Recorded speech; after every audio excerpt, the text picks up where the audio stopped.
Hello, I'm Jesse McAnally. And I'm Andrew DeWolf. And I'm Brianna Socials. Welcome to Musicals with Cheese, a podcast where I try to get Andrew and Brie to like musical theater. Andrew, how are you doing today? I hear you went on a blind date recently. How did that go? Oh, it just went phenomenally. We talked about my mother like quite a bit. I always love to bring up my mother on blind dates because, you know, it shows your emotional side to your date. And they love to hear it. She was very enthralled. I think she only fell asleep like one time while I was talking with my mom. She was really into it. All right, Andrew, hold on. Yeah? I like this, but I feel like people need to get the visual. How about we reenact your date right now, just so folks can get a vibe? I'm your date. Yeah. Okay. Oh, hi. Nice to meet you. I like your white shirt there. It reminds me of what my mom wears usually. My mother is just a very sweet woman. I really love my mom, like a lot. Like, hey, you know what? Do you have a mom? Because my mom is actually better. Andrew, that is not even how it went down in the musical. I don't understand your bit. No, this is just how I talk to my dates. Oh, okay. My mother is a beautiful woman. Mom, are you listening? This is the most you're ever going to get. I'm sorry. You know, no woman will ever satisfy me as much as my mother. Oof. I saved that for the second date. In case you're wondering, this week we're talking about the musical First Date. Cue the music, Brie. Probably likes to cuddle, long walks in the park, and if he likes sex, then it's only in the dark.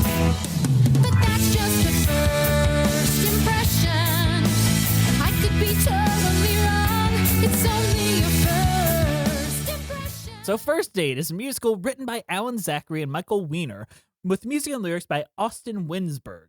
First Date began previews on July 9, 2013 at the Longacre Theater, New York City, and its official opening night was on August 8, 2013. The Broadway production closed after a run of 5 months on January 5, 2014, after 34 previews and 174 regular performances. It played to an average 71.5 for capacity, 1.54% capacity. Zachary Levi gave a speech on closing night. Very specific statistic there to have. It sounds like the producer went in there and was like, no, we did all right. It wasn't a flop. Here, quickly, let's count the average capacity. The plot of it is New York City singles Casey and Aaron have been set up by friends and family, but from the outset, this date seems to be doomed. With the help of the meddling but well-meaning waiter and a host of other characters along the way, this mismatched pair navigate a potential dating disaster in the hopes of finding something special before the check arrives. All right, Andrew, what did you think of First Date? Oh man, this is the most like average show I think we've done in a while. And there is just so little to say. So, Andrew, I ran a little Twitter poll where I asked folks to describe this musical. All right, I was just like, does anyone have any intense thoughts about this musical? And the overall consensus was, I think the phrasing was aggressively average. It's I want to say it's not funny, But it might just be that I didn't find it funny, and I'm not sure. What did you think, Jess? You have a slightly different sense of humor than me a lot of times. So. Do we though? I don't know. I feel like you and I tend to laugh at the same dumb things most of the time. Yeah, I like toilet humor and swearing. And mine tends things to lean more sexual humor because I find that funny. Yeah, so we like things that children would laugh at. So maybe this is a show for like adults. Yeah, so it's all about how a misogyny, how gays are weird, and how women should belong in the kitchen, and just general. My favorite joke is humor. the friend zone joke, which goes on for quite a while. That's a good one. Well, we all know that women only exist to give men sexual pleasure, and they have no value in your life unless you are having sex with them. Isn't friend zone just an incel thing now? Yeah, it is. It is.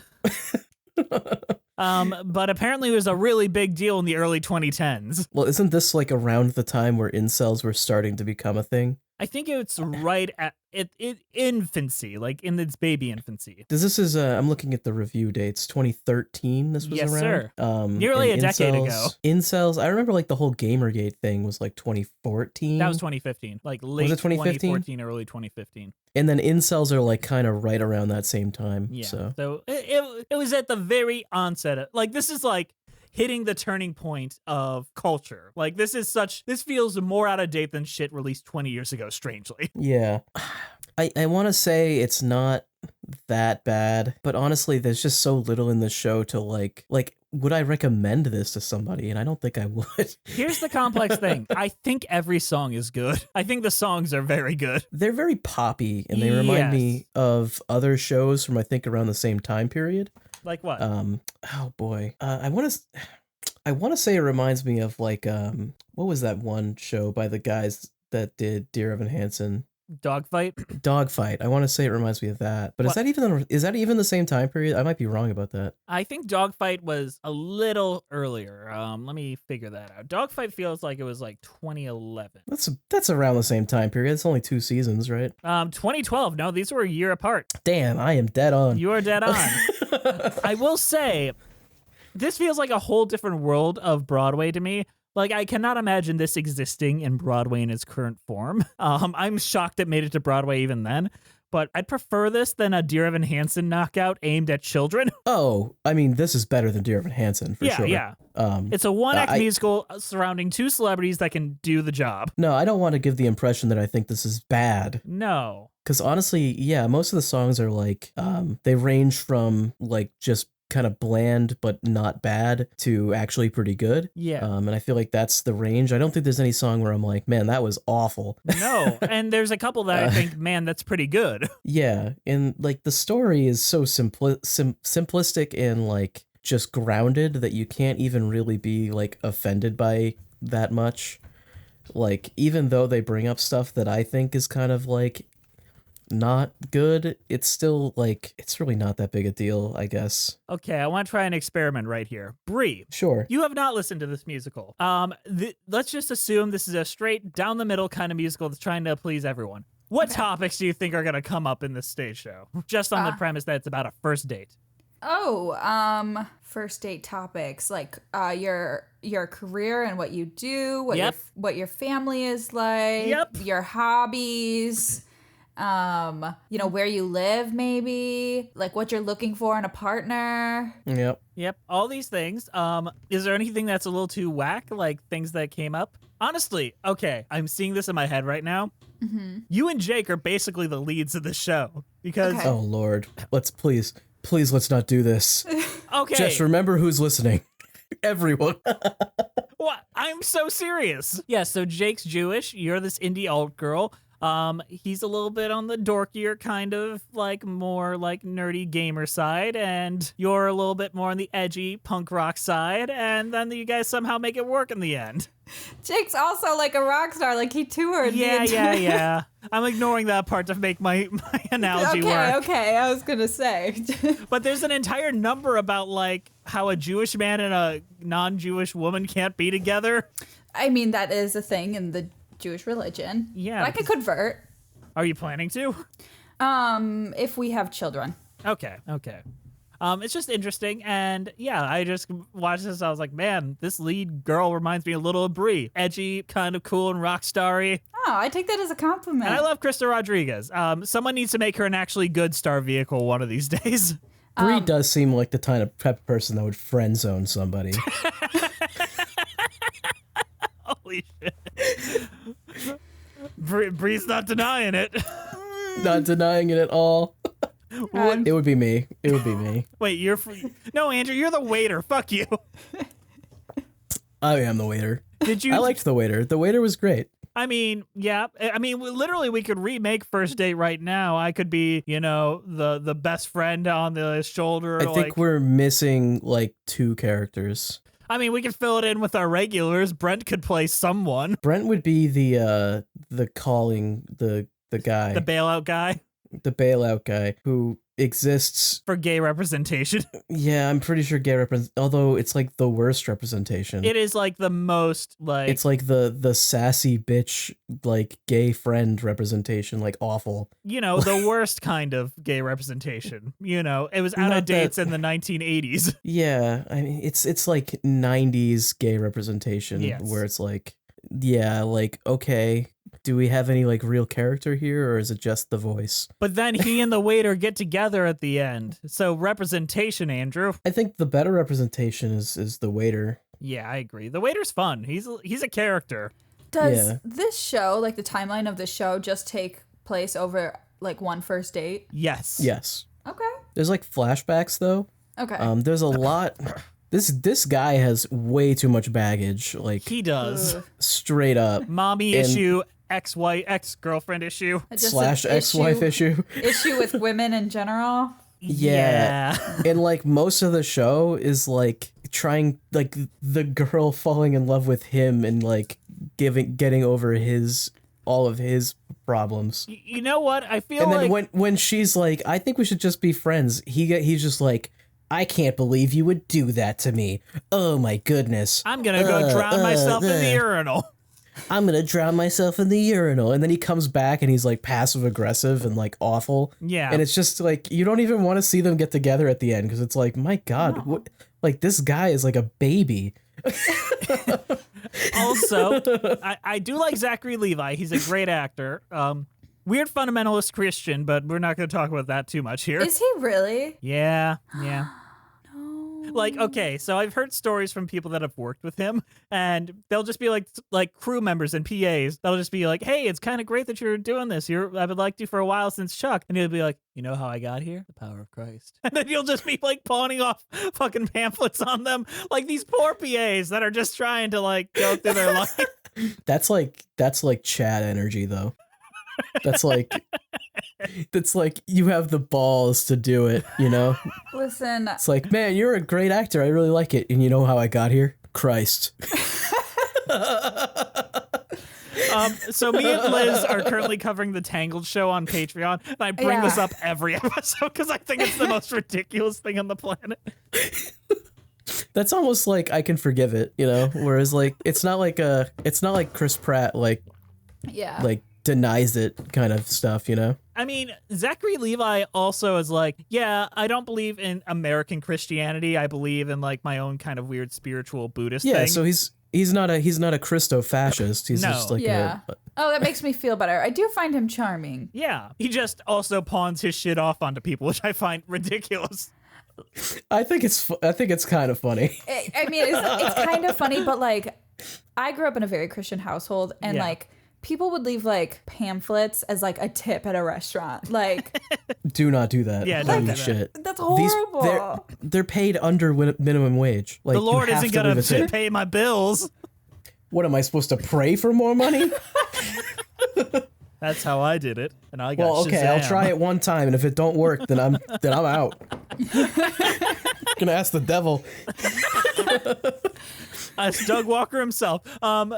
So I do have.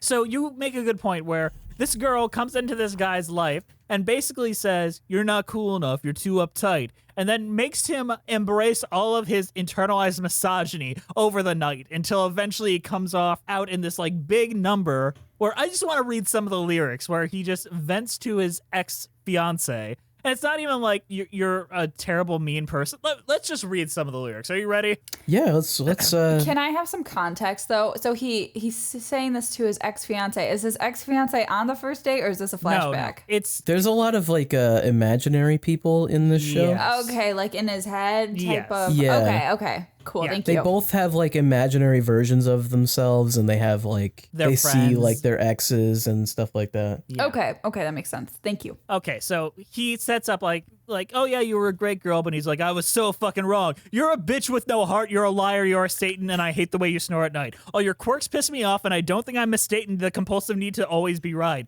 You're bossy and judgmental, kind of tactless, boring too, and I really can't believe I ever fell in love with you. That is the chorus. Band Damn. bossy.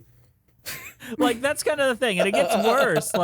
It's just like you criticize the clothes I'd wear, and you're mean and you're cruel and all that, and then it just gets to like, yeah, I hate the fact that you wear your mouth guard, and that means I can't have sex with you now. Yikes. Wasn't it like she would have excuses why she didn't want to have sex or something? Yeah, which And that how, was how like dare a one of woman? Not want to have sex? Yeah, have boundaries. Yeah. Like he does have a good reason to not like her, but the song just goes so far. To like talk about her life choices, as opposed to Everything. like you left Yeah, me at it's the like- altar, which is the actual thing to be mad about. Yeah, it's like, well, yeah, that was pretty fucked, but like also now you're just like insulting literally everything about this person. This show what was the written fuck? by a man? Could you tell? Literally the entire show is just this woman learning to fall in love with this guy while this guy doesn't change at all. Yeah. So she's like this indie girl, and she like likes bad boys, which is the the eye roll. Bree's eye roll. There's a song about it. Don't worry. There's a song about it. There's bad boys, and the bad boys are like, I got a big pee-pee, and that's why they like me. Listen. That's one of the lyrics. That's not one of the lyrics. It's pretty close though. I was watching this video, and I'm gonna share it to you guys later, but basically it's this guy talking about he's on like dating profiles, and he's like, oh, this girl wants a partner in crime. It's so weird how like girls are always attracted to bad boys, but it's so fun. It's so funny how all men want to do is build these women up, and all these women, all they want to do is destroy. And he's like, it's so funny how men get on one knee and you know, propose, and then women are handing the divorce papers, and I'm like, oh my god, this man, somebody hurt this guy. Is it the same man that's like, you know, the only time men get flowers is at their funerals? No. And bro, it's so true, bro. Have you ever thought about that, bro? Like, the only time you get flowers is your funeral, bro. No, this is like a very like Men's a man rights. wrote this. This show. It's very. clearly. I agree until some of the songs, because I think some of Casey's songs are really interesting. Yeah, I just think the overarching like story though is like Very male centric, yes. this woman learns how to love the guy who literally couldn't handle her being like, let's be friends, Yeah. and throws a hissy fit about it, and also hates his ex so much that he needs like an entire song to He vent has about so everything many she ever fucking did. red flags. And don't forget, she asks about his mommy. You're like, oh, you're a little mommy's boy. He's like, my mom's dead. And then he sings And the then whole he has song an entire song crying about it. about how his mom's dead. It's like, okay, like I get it, but like this is the first date, dude. Like maybe chill on that a little bit, you know? Maybe wait. Till the second date. Maybe wait on the mom speech a little bit. He had memorized her entire letter she wrote to him before she died that he just recites by. I mean, that song's actually very good. It doesn't belong in this musical. Like the pathos Yeah, it's like works. it's so out of place. It's like this really sad song about like how she was obsessed with work and didn't really pay attention to her son. She regrets that right before she's about to go into surgery and die. And it's a cute song, and it is good, and I like it in a vacuum. But in relation to a song where 2 numbers later we have the gay character singing about a bailout song, like Don't forget that there's the waiter song like one song before this as well, which is just like a goof song. it's a cute goof song though. Like every one of the Well, songs. yeah, it's fine. work. It's just then immediately afterwards we're just supposed to be like, oh my god, his mommy. Yes, I agree. But let's talk about the first impressions they have of each other. Where they're like, he's like, oh, she's a bit artsy and really cool and super hot, but maybe she's a conservative, uptight girl that's still a virgin. Like, which is his Yeah. ideal girl. His ideal girl. The exact words are: a stuffy and conservative, way uptight girl is still a virgin, never goes past second base, and suppressing every single urge until she marches down the aisle and finally ties the knot. She could want a giant family, be an opera devotee, and even have a PhD. Yes, that's who she could be. So he wants a trad wife. Yes, he wants a Chad wife. So are we sure that whoever wrote this wasn't an incel?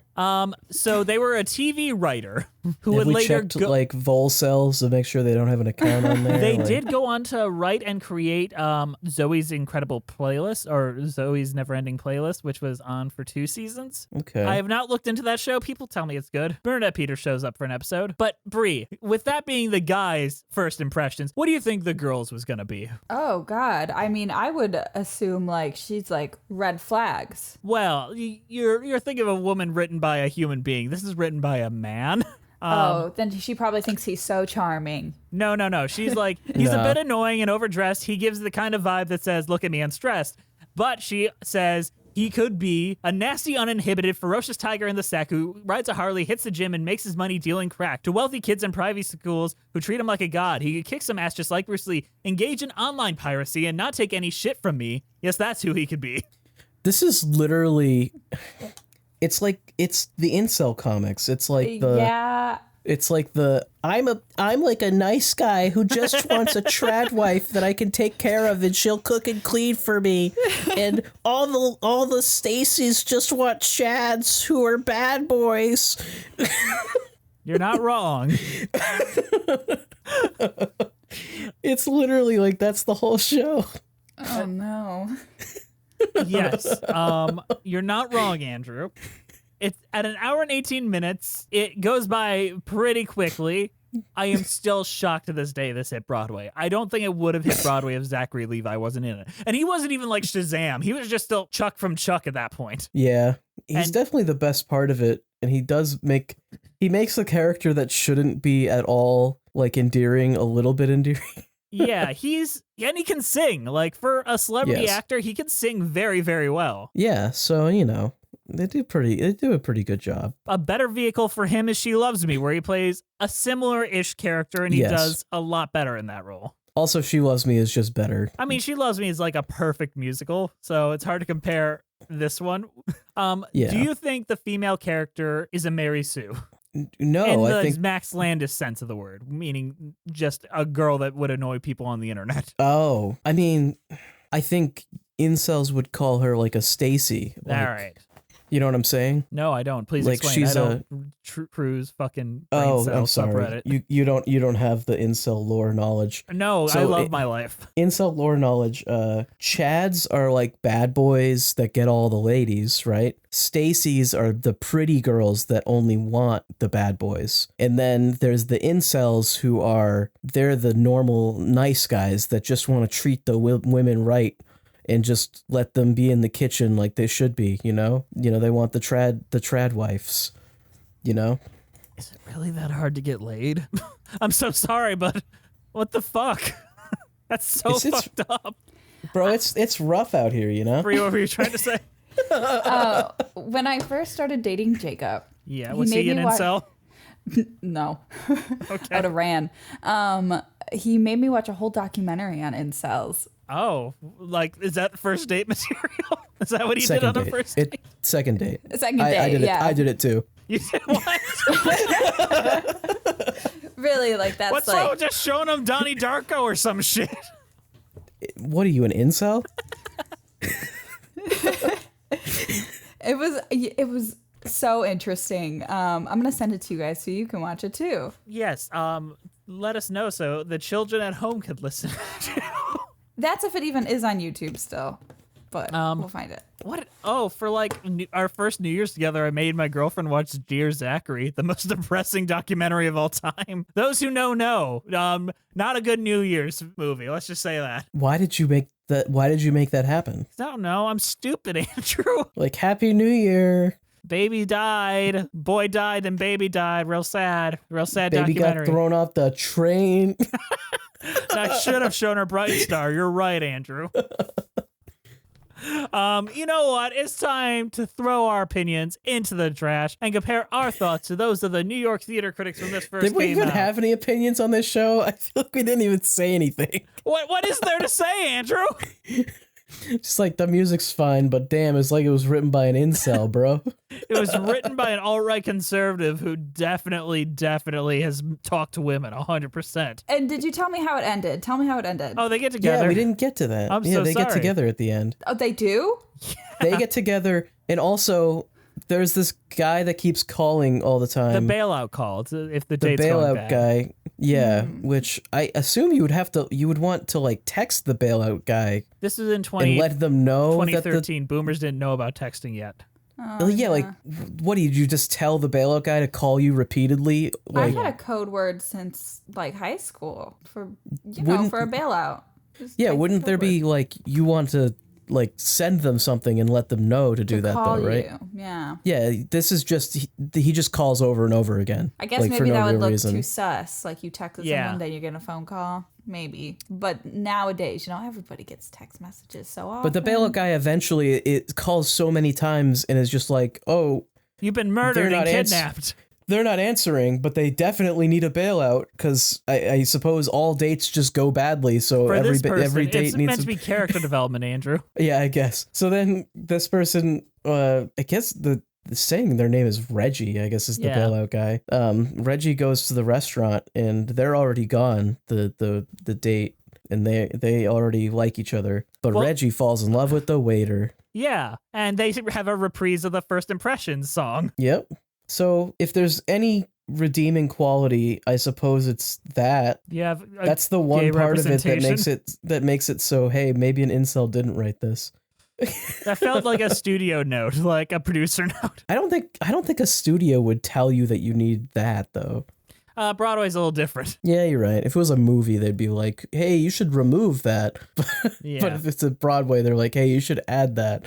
Yeah. Also, can the lead be Jewish? For real, though. For real. Now it's time to compare our opinions to those of the New York theater critics when this first came out. It's time for previews. It's time for previews. It's time for previews. Alrighty, our first review. This is from the New York Times, critic Charles Isherwood. Who doesn't love a blind date? Of course, by this I mean, who does? Great opening line. Damn, we all want to resurrect Fanny Bryce. I'm sucked in already. Let's go. I had one the other day with the new Broadway musical First Date. I'd heard little about the show, and its authors were entirely unknown to me. Didn't go so well. Okay. Bringing out the knives, Charlie Isherwood. That's the whole thing that we can read, apparently. So that's from the didtheylikeit.com. It just sums up their overall opinion. Well, I guess one negative review there. There we are. All right, what we got next, Bree? Okay, what is this? N-Tom? How do you pronounce this name? N-Tom? Oh, sorry. It's Thomas Green. Thomas Green. Wait. What happened? I'm so sorry. Thomas. Hold on. And Tom Gear. It's Tom Gear. Tom Gear. Okay. It's like N Tom. Where did the N come from? Okay. Okay. Let me compose myself. All right. Okay. Entertainment Weekly. Tom Gear said, when they meet for drinks at a Manhattan restaurant in the new Broadway musical First Date, Aaron, Zachary Levi, and Casey, Krista Rodriguez, have very little in common aside from a shared interest in a long-gone NBC action series with a cultish following. You'd be forgiven if you thought that show might be Chuck, the short-lived series that made Levi a star, at least among the Comic-Con set. It's actually Quantum Leap. That's their full review. Okay. Great. That doesn't even tell us if they liked it or not. That went all over the place. Quantum Leap. Did they like it.com really snipping these really good here. All right. We have one more from Variety. Marilyn Stasio? Okay. Sounds good to me. Marilyn Stasio. First Date, a romantic musical comedy about the horrors, humiliations, and occasional happy surprises of blind dates, is cute but not too cute, and sweet but not too sweet. So indications are that this appealing show will do well, but not so well. I'm That's sorry. one way to say nothing at all. Well, but not too well. Brilliant. Let's see. We'll do well, but not too well. On Gotham's main stem, despite having come out of nowhere and been assembled by no one you've heard of. Okay. Well, I guess they were right. That last one's probably the most accurate, even though they didn't say very much at all. You're right. You know what? How about we go on to the insane people at letterboxd.com? What, did they review this? Nope. what we're gonna do today is a little different version of our letterbox game. Instead of guessing whether it's a 1-star or 5-star review, we are looking at Zachary Levi's filmography. Oh no, I don't even know what he's been in. Now you guys are able to pull up his IMDb and take a look at his filmography if you would like. But I am going to be reading reviews from any movie in his filmography, and you have to try to guess which movie it is. So is this films only or TV as well? Films only, because Letterboxd only does film. Okay. All right, are we ready? This guy was in Thor: The Dark World? Yeah, and Thor Ragnarok. Oh no. Are we ready? Yep. All right. Okay. First review. I highly recommend watching this movie while leaving the gas on. While leaving the gas on. Okay. Apex: The Story of the Hypercar. No. Alvin and the Chipmunks, The Squeakquel.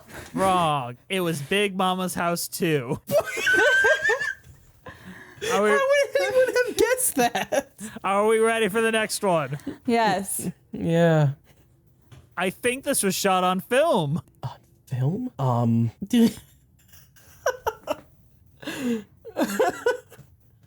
Oh my lord, what? Spiral. Andrew. Wieners. What? It was Alvin and the Chipmunks 2, The Squeakquel. What the hell? Why would anyone think that was shot on film? It was shot on film. What? Why would anyone bring it up? I don't know why they bring it up, but I can tell you it was shot on film. Wait, how was it shot on Why? film? It's a computer Because it was in the days when everything was shot on film. It was 2009. That was when everything was shot on film. What? We've had Okay. cameras for so long. Yeah, Okay. digital cameras didn't really come into the mainstream until. How is Alvin and the Chipmunks The Squeakquel from 2009? Right? That's over 10 years ago. Yeah. So you're I telling can't me live that like over this. that 10 years ago they were still using film? Yeah. We still Okay. use film today. Next one. I know that, but like Alvin and the Chipmunks, really? All right, you ready? Yep. This one says, "Man, space. This shit is good." Thor Ragnarok. Tangled. Big Mama House 2. Big Mama's House 2? All right, ready? Bro, you can't just do that. Who said I couldn't? Wait, they're making a new Chicken Run movie, and I find out from the fucking Zach Levi Wikipedia page? Yeah, they did. They brought none of the original cast back, and they're pissed. Jeez, is there even any more volumes of Capital to base it off of? What the fuck? What do you mean? Chicken Run is an adaptation of the Karl Marx book Capital. yes, I gotcha. Yeah, come on. All right, are we ready? No. Yeah. Well done, you decapitated your grandfather. A Big Mama's House too? That has got to be Big Mama's House too. That was Thor: The Dark World. Dude, no one has seen Thor in the Dark World. Get the fuck out of here. You have literally, no one has ever watched that I saw it movie. in theaters. I think I was like the second date with my girlfriend. If you saw it in theaters, name one thing that happens in it. Thor's mom dies. That's literally not even true. That was the next movie. No, his dad dies in the next movie. Christopher Eccleston comes in and murders Thor's mom. Well, if that's true, how come Thor's mom is in Avengers Endgame? I don't know. All right, ready for the last one? Yes. Horny and crying. Alvin and the Chipmunks, The Squeakquel. Horny and crying. She Loves Me. No, that was Tangled. If you're horny while watching Tangled, you need to like, Go to therapy. yeah, straight up. All right, are you ready for one last one? Yeah, I'm ready. Let's see if anyone can get one of these. I jerked off to David Cross more than I jerked off to the Chipettes, and that scares me. Okay, well, come on. That one, you just gave that to I us. want y'all to have one. Okay, Alvin and the Chipmunks, The Squeakquel. That is correct. All right, do you want one last one then, since you thought that was a cheat? That one literally says the title. Yeah. Okay, all right, I gotta find a good one. Give us a hard one. That's easy, so we can get it. I consider it a cult classic. Shazam! Yeah, it's definitely Shazam from 2019. It was Big Mama House too. All right, guys. Dude, he only went to the Big Mama's house too. Those are all from Big Mama's house too. He lied. Even the Chipmunks one? Even the Chipmunks one, that was still Big Mama's house too. All right, guys, let's go into a mid-show announcement and talk about some songs.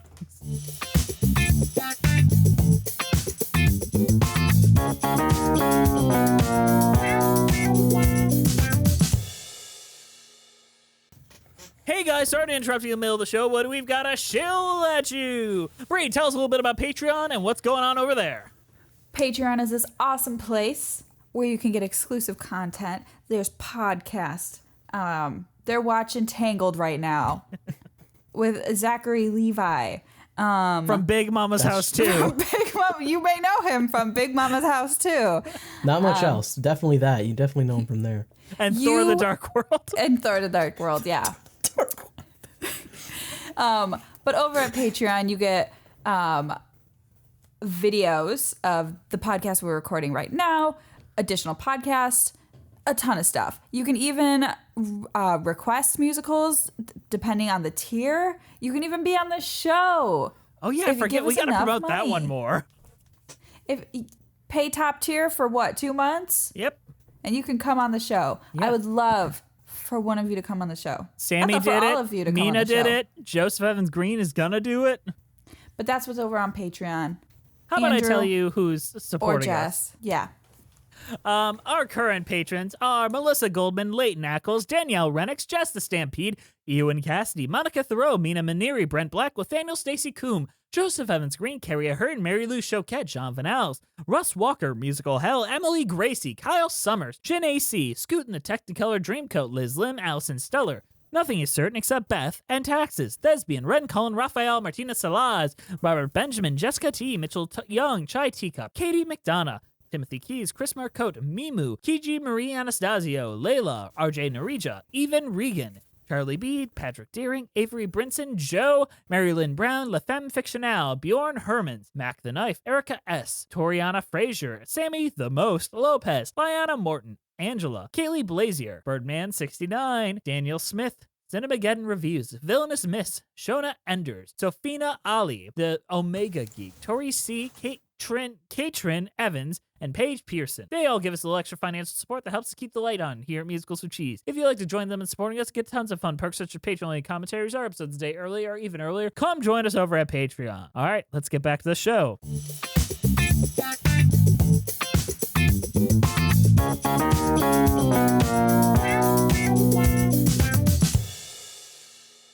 So this isn't the opening of the show, but this is probably like the one that sets up the overall like vibe of it, and that is First Impressions, which is a song between Aaron and Casey.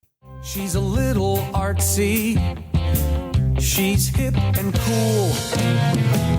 She's just like all those girls that ignored me all through school.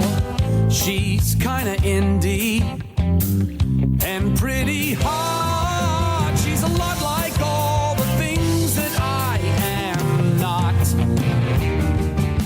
What do you think of this number? I think this is a pretty good one, like all things considered for this show. I think this is like one of 3 songs in the show that I call a bop.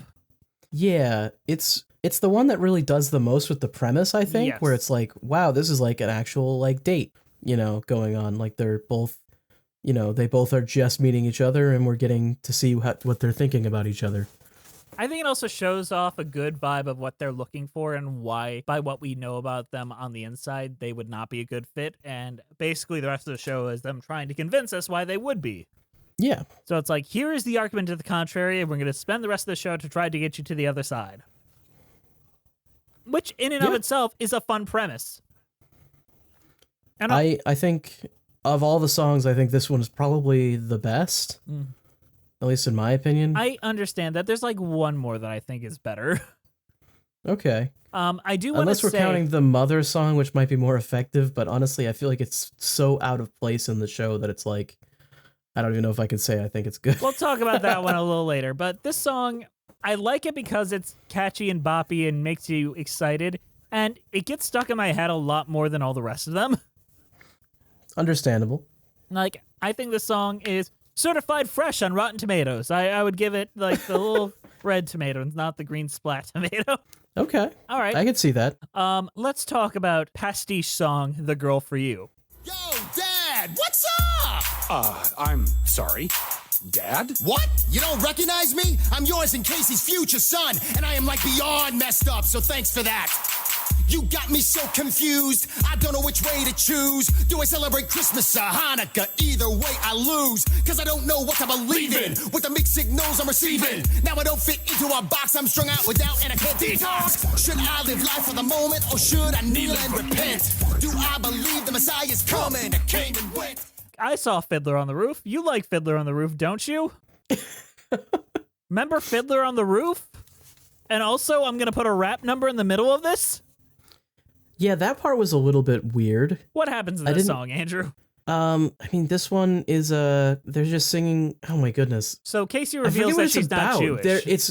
I know it's the Jewish thing, but I can't remember why they started rapping. We'll get there. Okay, so Casey reveals she's not Jewish. All of Aaron's ancestors are like, you can't marry a shiksa girl, a non-Jew. What is wrong with you? And then her family pops up, and he's like, I'm her father, her very Christian father, and you won't be doing it. You circumcised your sons. What?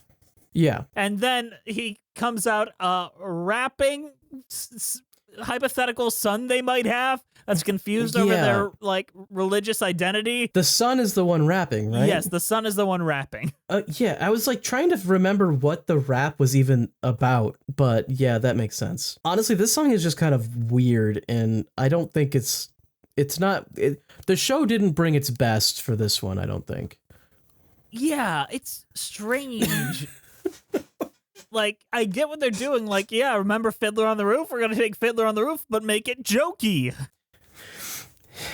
It's, also the just, like, having a character rap as a comedy thing is very dated. In a post-Hamilton world, yes. So, yeah, not much to say on this one. I don't think it's good.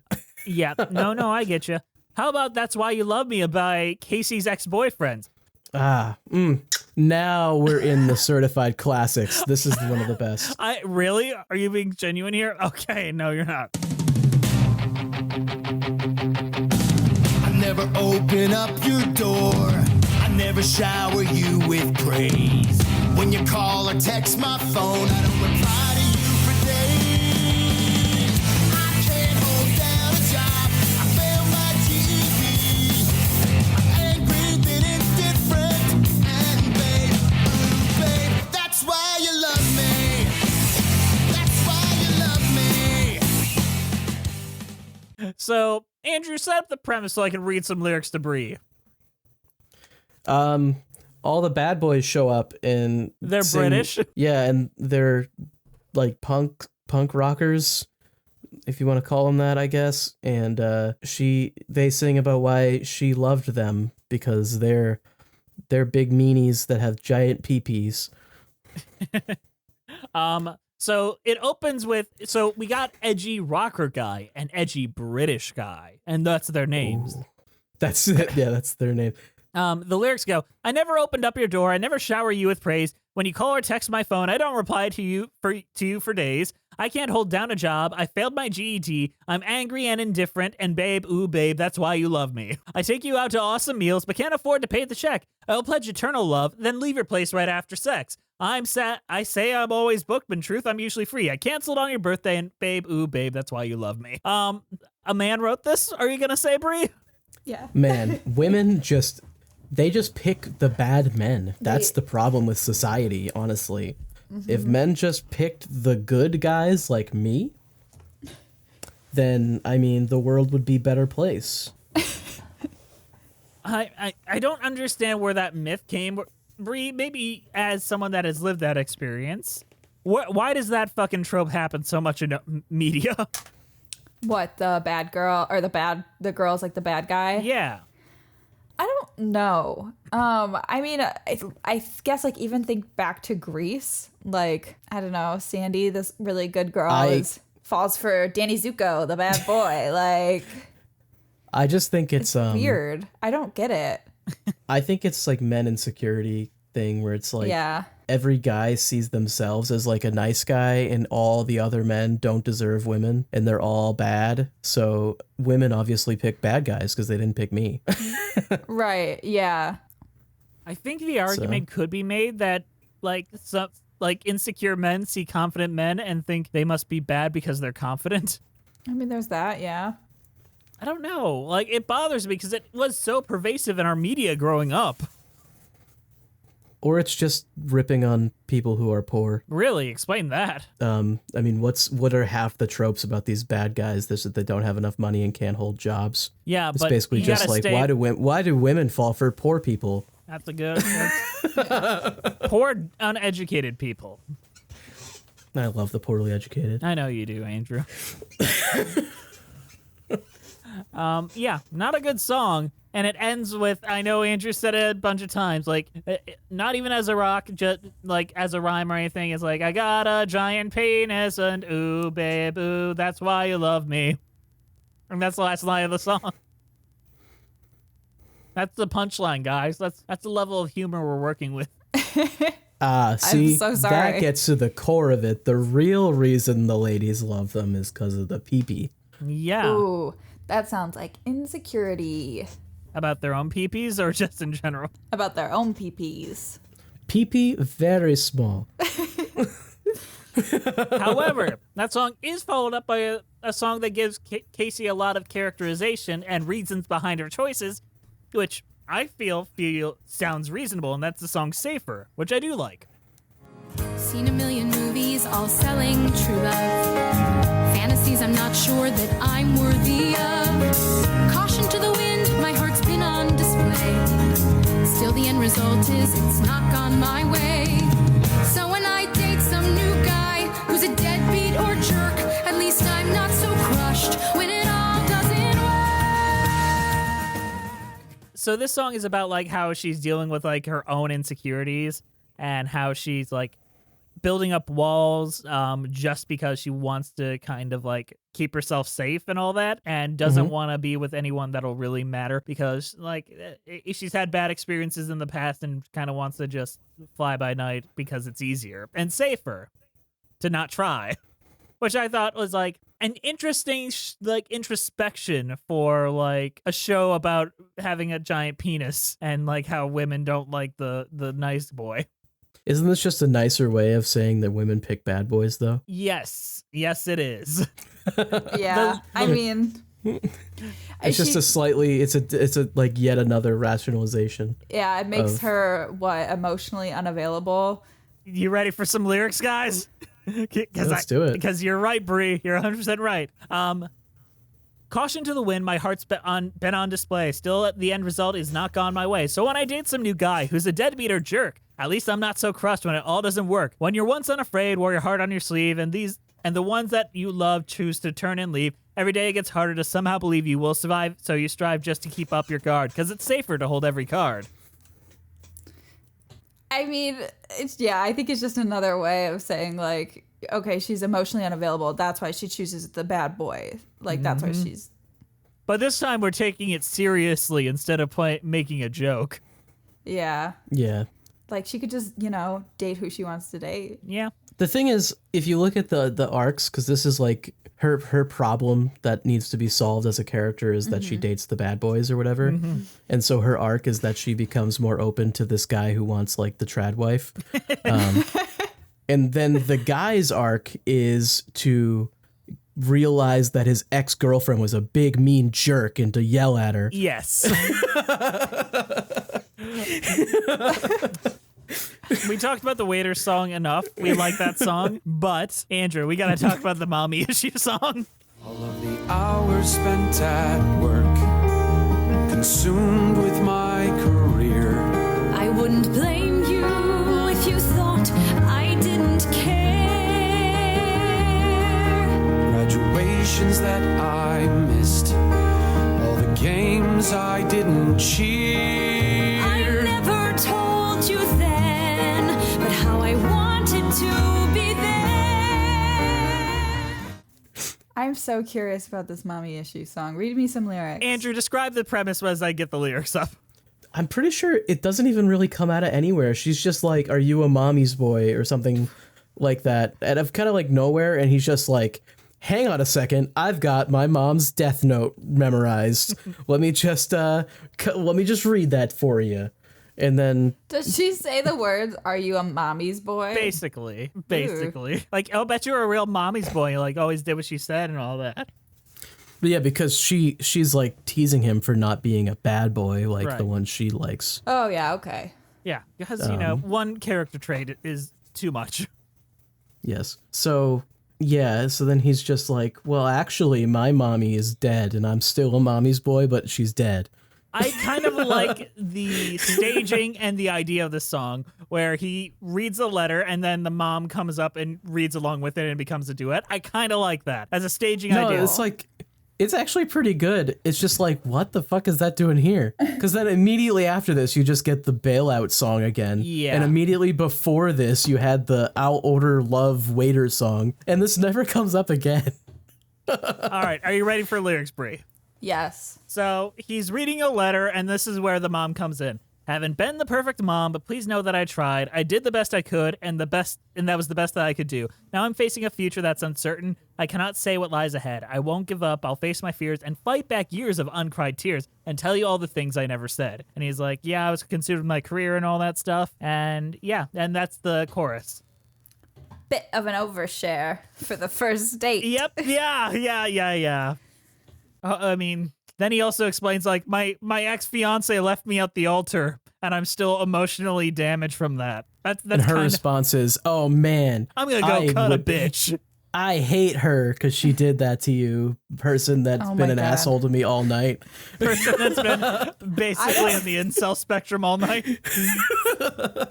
I think my response to that would have been like, "Oh, then I gotta go. Like, you're emotionally unavailable He too." brings up his ex like 5 minutes into the date. Yeah. He brings her up a lot, and his best friend's like, don't bring her up. Okay, but like on the real though, his entire character arc is like realizing that his ex was a jerk. Yeah. And I read some lyrics to that, but he has this entire song called In Love With You, and the joke is, like, he's yelling at his ex and calling her ugly skank. Jeez. Yeah. Honestly, the more we talk about it, the more I realize that this show is like deeply misogynistic. Yeah, it It is. sounds really bad. It's like really It doesn't misogynistic. feel it when you're watching it. But Yeah, it kind of doesn't, but then now I'm thinking about it like a little bit and I'm like, wait a fucking second. hold on. This is like ridiculously bad. Do you want to hear some lyrics in Love With You that keep me up at night?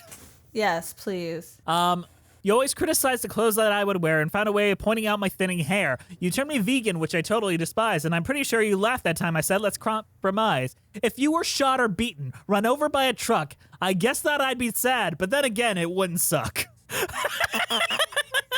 This is his character arc, by the way. This This is is- like him. This is his like Emotional payoff. this is the emotional payoff for him. Like this is now he is worthy of this girl because now he's realized that his ex was A cunt. should have died. It would be good if his ex died. That's what he had to realize. No, he'd be sad, but it wouldn't suck. Oh my yeah. God. So Shazam 2 comes out in December. This was sweet, but not too sweet. Brie pulling out the reviews. Like, but really cute, but not too cute. Like, what? I feel like when you watch it, you don't quite get. Yeah, it kind of Well, washes there's over certain- you. There's certain moments where it doesn't though. Like the part where he's like, he comes out of the bathroom and then he's like, "Oh, friend, what do you want to do, friend? I'm thinking I'm just gonna leave, friendo." And it's like, dude, shut the fuck up. What do the you fuck talk are you about doing? when your date totally emotionally destroys you and says you're unattractive? The weather? It's like, dude, what the fuck? She's just asking for you to stay and eat the food that you already ordered. Yeah. Like, come on, Like- let's not make this a horrible fucking night for both of us. It's like, and all she had said was like, "Oh, I don't know if this is gonna work. We should be friends." I don't And wanna then he's get just your like, hopes too I'm gonna high, go, basically. I'm gonna go hang myself in the bathroom, and I don't want to ever see you again, and I hate you. And then later they get together. Oh my God. Yeah, but you know her argument when he comes out of the bathroom, he's like, "You could be giving up a great opportunity. I know a lot of girls that would be your type." Yeah, that's right. He sticks around because she says she can set him up with other girls. Which, Oh my God. honestly, that's the best part about having female friends. Like, if you're like a single heterosexual guy, I don't know. I would have thought about that more than not at all. I'm speechless. Yeah, you know, So, Brie, 2013 was a long time ago.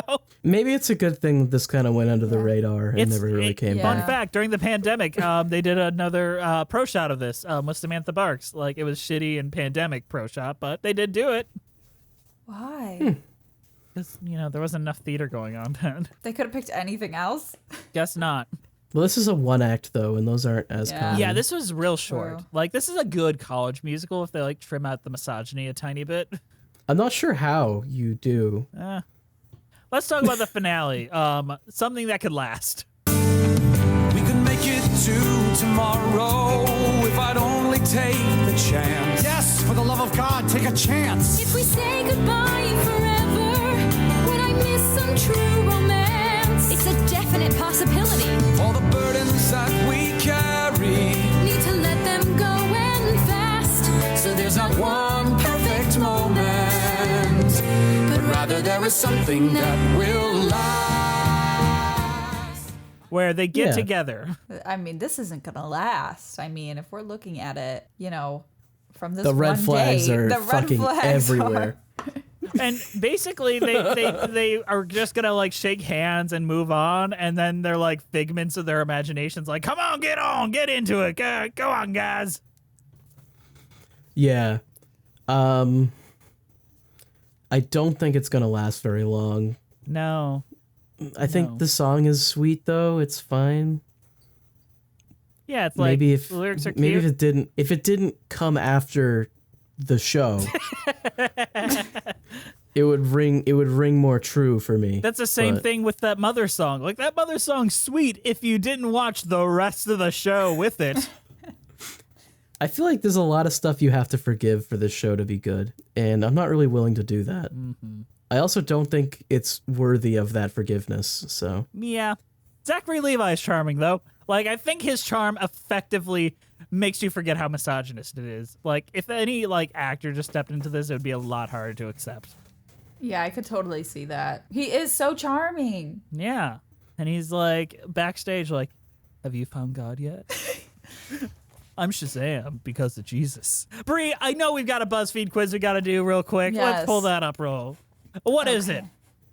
It is first date red flags quiz. Hell yeah. I think we already took that. Yeah, it's called The Show. Did anything from this show happen on your first date? It's a red Please flag. do not continue. He brought up his mommy way more than me. I think he wants to have sex with his mom. Okay. All right, Brie, what we got?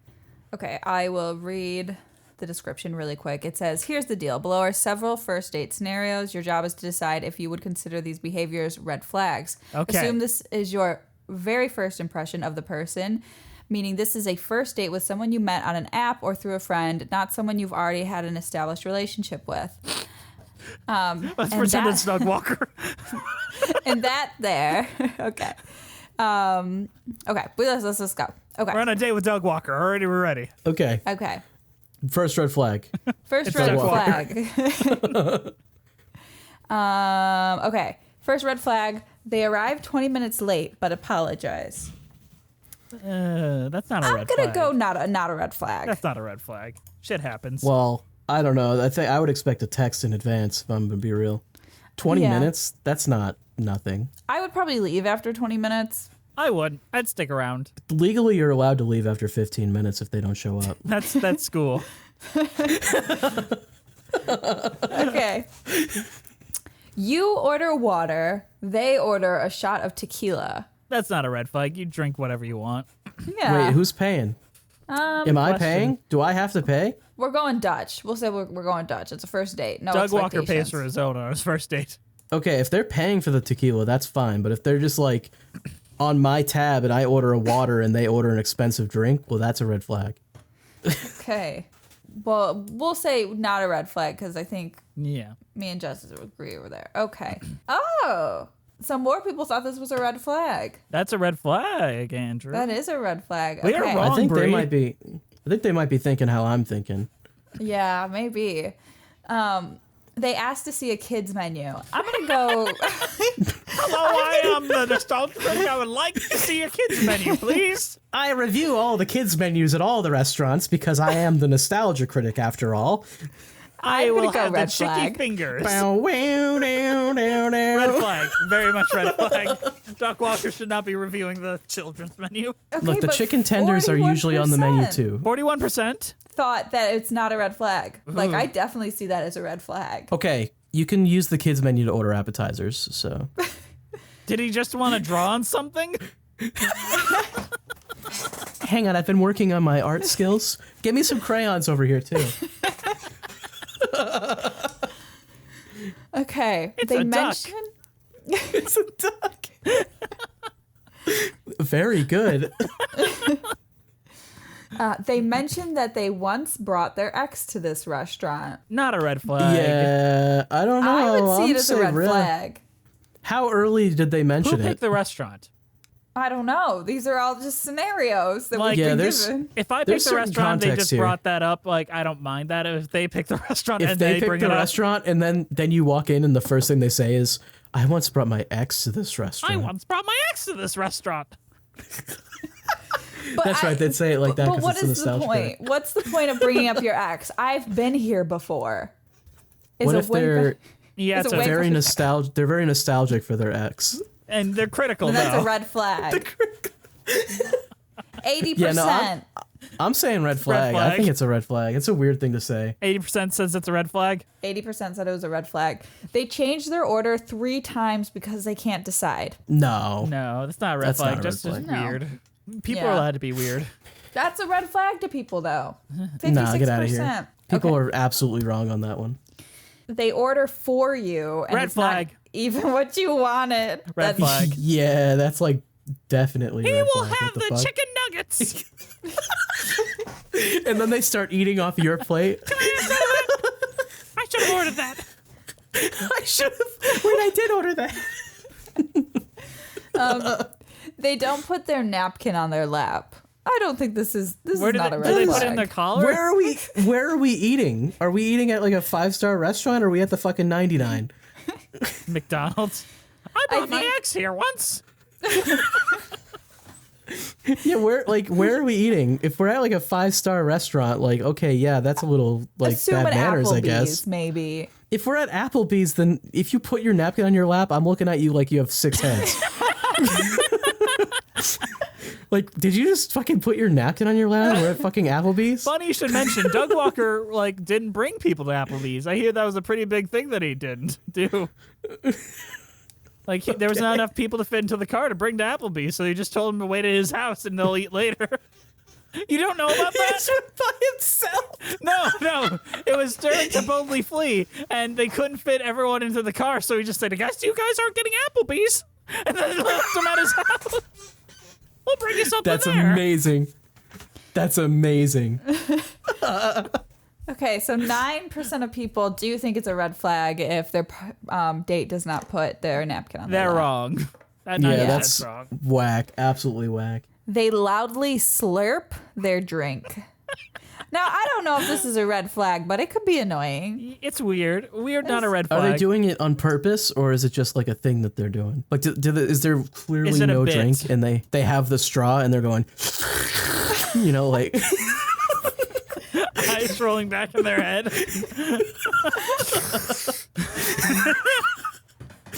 and you have to sit there, and you're like, are you you want more? Or like, what's going on? You all right, buddy? I'm going to go not a red flag, just kind of weird. But people think it's a red flag. More people think it's a red flag than they think not a red flag. But the next one is It's interesting. aggressive behavior. It's a It's little just weird. interesting. Weird is not a red flag. I guess weird is a red flag. Am I not sharing ananymore? You were never sharing. Yeah, you were never I was sharing just trusting these. your word, Bree. What? Everything went to the side on my end. Okay, whatever. We'll do 2 more. Wait, we need to get to the end of this quiz. Oh, okay. Well, there's quite a few. Okay. 2, 3 more. Okay. And they don't believe, they tell you that they, quote, don't believe in, unquote, 401ks. I don't believe in 401ks because, I just get my money from... I keep all my money in my mattress. I get all my money from Kickstarter, and I've been living off it ever since. I don't know if that's a red flag. I mean, again, it's probably just weird. Interesting financial advice. Although 401ks, I don't think are as secure as people think they are. No. Yeah. So No. I'm going to go out and Leave say your job or 401ks. I don't believe in 401ks. Well, that's which a red might be flag, Andrew. I'm going to say no. That's no. 68% of people say that is a red flag. That's weird. If they start 68% bringing up of people crypto, that's a red flag. That, or they're like, yeah, I actually don't have a bank account. I just keep Like, my that's a money on me. Yeah. No, that's not a red flag. That's like Giga Chad behavior. I just keep my money on me, They have a huge sack with a dollar sign on it that they're carrying around. And they dress like the Hamburglar. Marry them instantly. They cut their pizza with a fork and knife. I do that. I That's thought not you were weird. about to say something else, really. They cut their penis. They cut their penis off on the first. I think for me, it depends what type of pizza it is. If it's like really sloppy pizza, that's I'm not going to totally judge you understandable. for how you eat your pizza. I don't like the grease on my hands, so I do that. Okay, 78%. not a red flag. 78% people agreed with this. Okay, good. They accept a FaceTime call from their friend at the table. Red flag, no bad. Listen, if my best friend is calling me, I'm picking up. Hello, bet James this Rolfe. is- That's me. James Rolfe is not Doug Walker's best friend. It's his only friend, Andrew. Rob Walker is Doug Walker's best friend. That's his brother. You can't be friends with your brother. Well, then he doesn't have any friends. Mike Michaud. Brad Jones. Is this a red flag, not a red Yeah, flag? red flag. I think it's a red It's a flag. bit of a red If flag. I if would that say- does happen, you leave the table. You don't do it at the table. True, that's probably what I would do. I feel like it's acceptable under some circumstances, Yeah. but if you just get a call and pick it up and start talking with no that's Full fucking volume, no whack. headphones in the middle of the restaurant. No, I'm at the Mickey D's. I'm at the Applebee's. Okay, last one. They tell you that they don't believe in tipping. Red flag. Red flag. That's like beyond a red flag. That's like You're just you an should kill asshole. that person. 11% of people think that it's not a red flag. That 11% of people should go to hell. Yeah. Well, I mean, there has to be a line for the guillotines. Someone has to be in that line. But we know if it's Zachary Levi, he leaves the tip. It's the word of God. He leaves a little the pamphlet. word of God. Little pamphlet. All right, one last think one. they have to I work think we for gotta their do one tip. last one. Oh, one last one? Okay, sorry. Hold on. I closed out of it. Oh, I start them with a $5 tip and remove $1 for every time they fuck up. I hate when people do that. I start with a $5 tip, and every time they use the Lord's name in vain, I remove $1. No one's ever gotten a tip from me. I did not believe they were living in the world of Christ, will of Christ. So no one got the tip. Okay, here's the last one. The last one. Make it a good one, Bree. They say it's about time when the waiter brings out the food and it hasn't been too long. I think even if it's been a long time, it's still fucked. If Yeah. you say that so that the waiter can hear it, you're an asshole. It's a red flag. Red flag. Fuck that guy.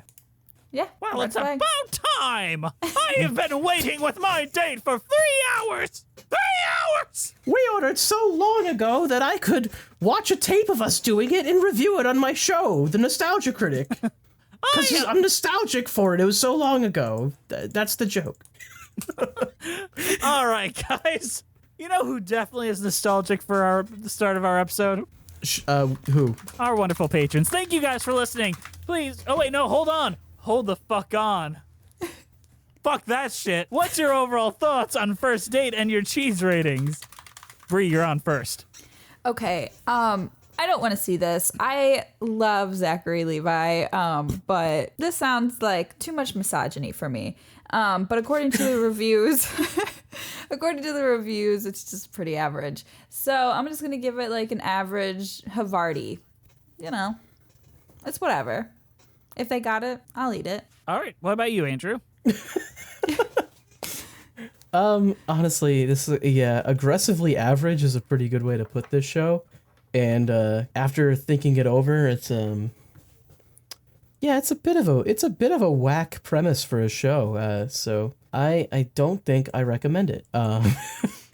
As far as a cheese rating, I'm going to give it dates stuffed with goat cheese. Pardon me.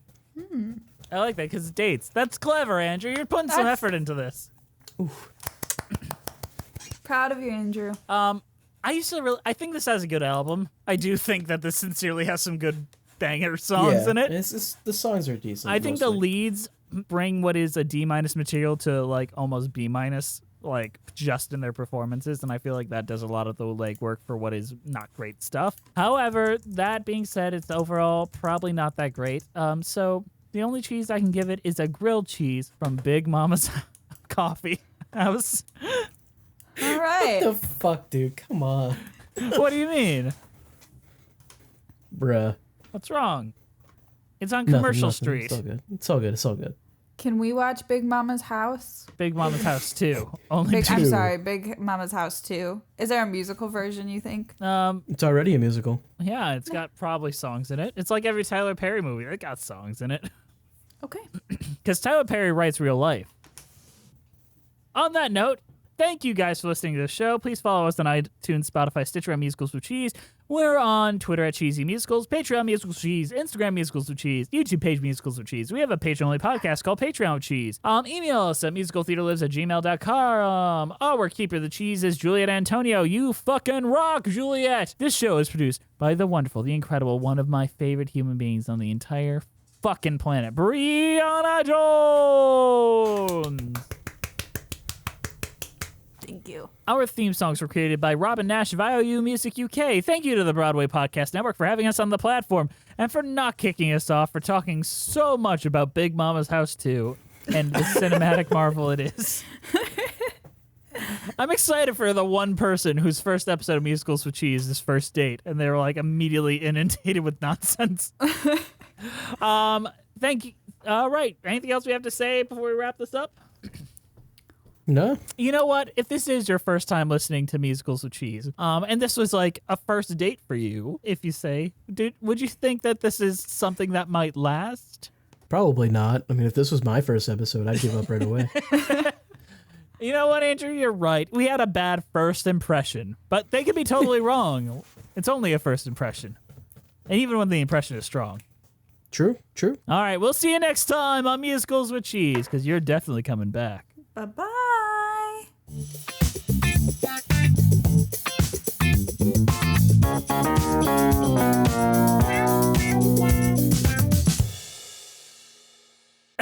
You're a cock friggin' tease, girl. You never stop your talking, and at times you got a double chin. You may say it's been fun, but your racist rants are shocking, and your lips don't need more collagen. All you care about is how much someone makes and what they do. Not a man in his right mind would ever fall in love with you.